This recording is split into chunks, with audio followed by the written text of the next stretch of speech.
আজকে আমরা লাংস সম্বন্ধে আলোচনা করব, অর্থাৎ ফুসফুস। আমার কাছে অনেক কমেন্ট বক্সে রিকোয়েস্ট এসেছে এই টপিক্সের উপরে ভিডিও করার জন্য।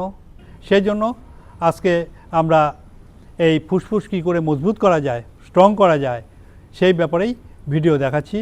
3টি প্রাণায়াম, বেশি ক্রিয়া দেব না, কারণ আমি ক্রিয়াগুলো এরকম ধরনের দেই যে ক্রিয়াগুলো সকল মানুষ করতে পারে। 30-40 বছরের বয়সের ছেলেমেয়েদের থেকে আরম্ভ করে 70, 80, 90, 100 বছরের বয়স্ক লোকেরাও করতে পারবে, তাতে কোনো অসুবিধা হবে না।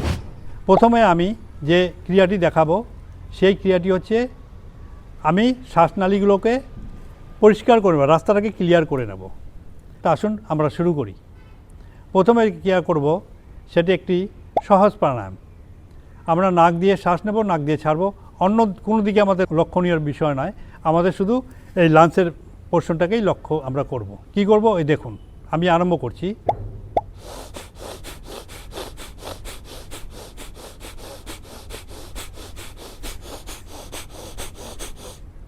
এটা কতবার করব? অন্তত 60-70 বার। 60-70 বার করলে কি হবে, আমাদের শ্বাসনালীগুলো ক্লিয়ার হয়ে যাবে। একটা মোমবাতি জ্বলছে, তখন আমি যদি ওর উপরে একটা গ্লাস চাপা দিয়ে দেই, কাঁচের গ্লাস, যতটুকু ওই গ্লাসের ভিতরে অক্সিজেন আছে ততটুকু সময়ই প্রদীপটা জ্বলবে বা মোমটা জ্বলবে, তারপরেই প্রদীপটা নিভে যাবে, অটোমেটিক্যালি নিভে যাবে। এটা আপনারা প্রমাণ করে দেখতে পারেন। ঠিক সেরকমই আমাদের দেহের ভিতরে অক্সিজেন যাওয়া প্রয়োজন। যদি অক্সিজেন না যায়, দেহতে আমাদের বিভিন্ন রোগে আক্রান্ত হয়ে পড়বে। এবার আসছি আমরা দ্বিতীয় ক্রিয়াতে। সেই ক্রিয়াটির নাম আপনারা হয়তো শুনেছেন, খুব একটা গুরুত্বপূর্ণ ক্রিয়া, তার নাম হচ্ছে সূর্যভেদ প্রাণায়াম। এই সূর্যভেদ প্রাণায়াম খুব ধীর স্থিরভাবে করবেন, আমি দেখাচ্ছি খুব ভালো মতোই, আস্তে আস্তে দেখাবো, আপনার বুঝতে কোনো অসুবিধা হবে না। যদি আপনারা বুঝতে না পারেন আমার কমেন্ট বক্সে আপনারা জানাবেন, আমি তার উত্তর আপনাদেরকে দিয়ে দেব, আবার বুঝিয়ে দেব। তা আসুন, প্রথমে এই দুটো আঙ্গুল আমি বাঁ নাকটা বন্ধ করে দিলাম। এখন আমি কি করব, ডান নাক দিয়ে পুরো করব, অর্থাৎ শ্বাস নেব যত দূর নিতে পারি, নিয়ে আমি ওটাকে বন্ধ করে দেব, অর্থাৎ কুম্ভক করব। শ্বাস আটকিয়ে রাখাকে বলা হচ্ছে কুম্ভক। তারপরে আমরা ডান নাকটা বন্ধ করে বাঁ নাক দিয়ে শ্বাসটাকে বের করে দেব। কতক্ষণ কুম্ভক করে রাখবো? অন্তত প্রথম 10 থেকে 15 সেকেন্ড। তারপরে আস্তে আস্তে সময়ও বাড়াবো, সংখ্যাও বাড়াবো। মোটামুটি 8 থেকে 10 বার করব আমরা। তো দেখুন, প্রথমে আমি দেখাচ্ছি, শ্বাস নেব ডান নাক দিয়ে,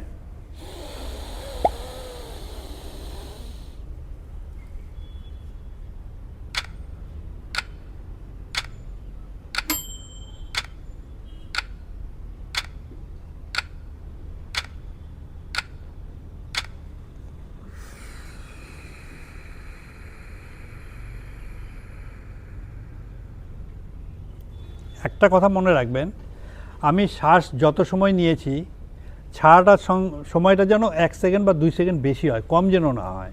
তাড়াহুড়ো করে ছেড়ে দেব না। আরেকবার আমি দেখাচ্ছি, 2 বার দেখাচ্ছি, কিন্তু আপনারা করবেন 10 থেকে 12 বার। আসুন, এই যে বাঁ নাক বন্ধ করে দিয়েছি, পূর্ণ শ্বাস নেব নাক দিয়ে, ডান নাক দিয়ে,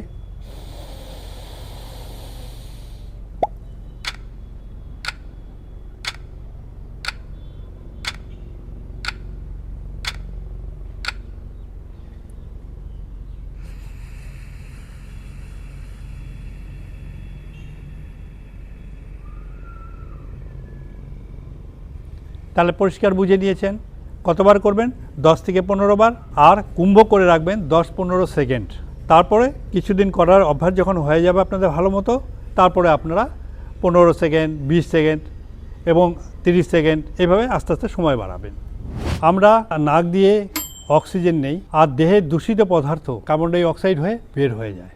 দেখবেন আপনারা লক্ষ্য করে, যখন শ্বাস নেন তখন ঠান্ডা শ্বাস আমাদের ভিতরে যাচ্ছে, আর শ্বাসটা ছাড়ার সময় হাত দিয়ে দেখবেন যে শ্বাসটা যখন বের হচ্ছে তখন গরম বায়ু বের হচ্ছে, অর্থাৎ পুড়ে যাওয়া দেহের দূষিত পদার্থ জ্বলে যাওয়া সেটা বের হচ্ছে।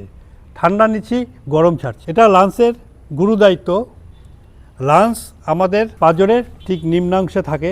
এই লাংস আমাদের ঠিক গলনালীতে যে রয়েছে, আমাদের গলার নালী, তার নিচ দিয়ে শ্বাসনালী চলে গেছে এবং দেহের সব জায়গায় ছড়িয়ে গেছে। এই অক্সিজেন আমাদের দেহের সমস্ত জায়গায় যাওয়া প্রয়োজন। যদি কোনো কারণে এই শ্বাসনালীগুলো সংকুচিত হয়ে যায়, তাহলে পরে ভালো মতো শ্বাস অক্সিজেন আমাদের ঢুকতে পারে না, তখনই বিভিন্ন রোগের আমাদের দেখা দেয়। হৃৎপিণ্ড থেকে রক্ত নিয়ে, রক্ত যখন বের হয়, লাংস তখন কি করে, লাংসের এক পাশে থাকে রক্তকোষ, আরেক পাশে থাকে বায়ুকোষ। এই অক্সিজেন যে বায়ুকোষের সংস্পর্শে গিয়ে রক্তটাকে ফিল্টার করে শুদ্ধ রক্তটা আমাদের হার্টে প্রেরণ করে, হার্টের থেকে আমাদের সমস্ত দেহে ছড়িয়ে যায় এবং দেহ তার থেকে পুষ্টি সংগ্রহ করে। আবার দূষিত রক্তটা, সেই রক্তটা আবার দেখবেন আমাদের দেহের মধ্যে একটা জিনিস লক্ষ্য করবেন, নীল ভেন রয়েছে আর সাদা ভেন রয়েছে। যেটা নীল ভেন তা দিয়ে দূষিত রক্তটা আবার আসে হার্টে এসে লাংসের সংস্পর্শে যায়, আমরা অক্সিজেন নেই, সেই সংস্পর্শে এটাকে ফিল্টার করে আবার হার্টকে প্রেরণ করে। প্রতি মিনিটে 5 লিটার রক্ত হার্ট দিয়ে পাম্প করে সারা দেহে ছড়িয়ে যায়। এটা আমার হার্টের ভিডিওতে রয়েছে, আপনারা নিশ্চয়ই দেখেছেন। এবং 3 নম্বর ক্রিয়াটা, সেটা ভালো করে লক্ষ্য করবেন। যেমন মনে করুন যে আমাদের জলের ট্যাঙ্কে জল রয়েছে, আমরা ট্যাপকল দিয়ে সেই ট্যাপকল মুখ খুলে দিই, আমরা জল পাই। কিন্তু জলটা কিন্তু আমরা উপরে রাখি, যেন উপর থেকে একটা প্রেশার পড়ে, কলটা খুললে সেই প্রেশারে জলটা বের হয়ে যায়। ঠিক সেই রকমই আমি দম ভর শ্বাস নেব, প্রচণ্ড শ্বাস নেব, শ্বাস নিয়ে সেটা আটকিয়ে দেব, তারপরে কী করব, একটা প্রেশার ক্রিয়েট করব। এখন যে ক্রিয়াটা দেখাবো সেই ক্রিয়াটা হয়তো আপনারা কোনো বইয়ে বা কোথাও আপনারা দেখেননি। এটা আমি নিজে ভেবে চিন্তে করেছি এবং আমি অনেক যারা রোগাক্রান্ত এই ব্যাপারে তাদেরকে আমি উপরে অ্যাপ্লাই করেছি এবং আমি সুফল পেয়েছি। সেই জন্য এই সুফলটা আপনাদের মধ্যে আমি বিতরণ করতে চাই, যাতে আপনারাও উপকৃত হন। তাহলে কি করব? প্রথমে ঠিক আমি বজ্রাসনে বসব। যে কোনো আসন তাড়াহুড়ো করতে নেই, খুব আস্তে ধীরে করবেন। এই বসেছি বজ্রাসনে। এবার আমি কি করব, পূর্ণ শ্বাস নেব। শ্বাস নিয়ে আমি সামনের দিকে, শ্বাসটা বন্ধ থাকবে, সামনের দিকে বুকটা চাপে রাখবো।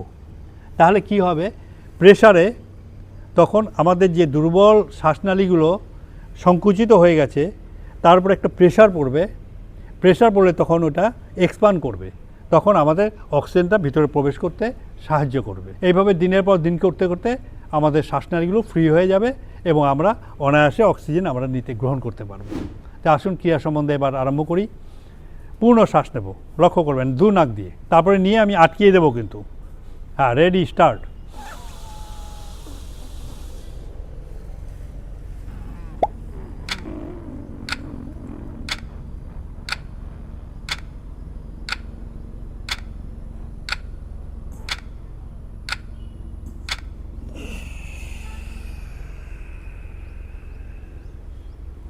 এইভাবে কয়বার?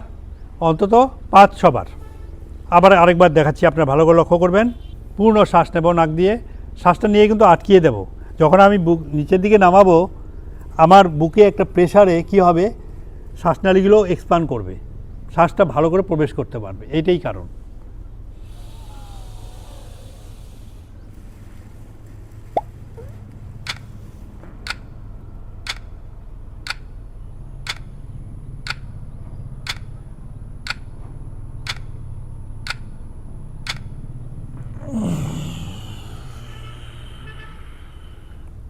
নিশ্চয়ই আপনারা বুঝতে পেরেছেন। যদিও আপনারা না বোঝেন, আমার কমেন্ট বক্সে জানাবেন, আমি আপনাদেরকে রিপ্লাই দিয়ে দেবো। আপনারা ভালো মতো দেখবেন। আজ এখানেই সমাপ্ত করছি। আর যদি কোনো অসুবিধা হয় আমার নিশ্চয়ই জানাবেন আমাকে। নমস্কার।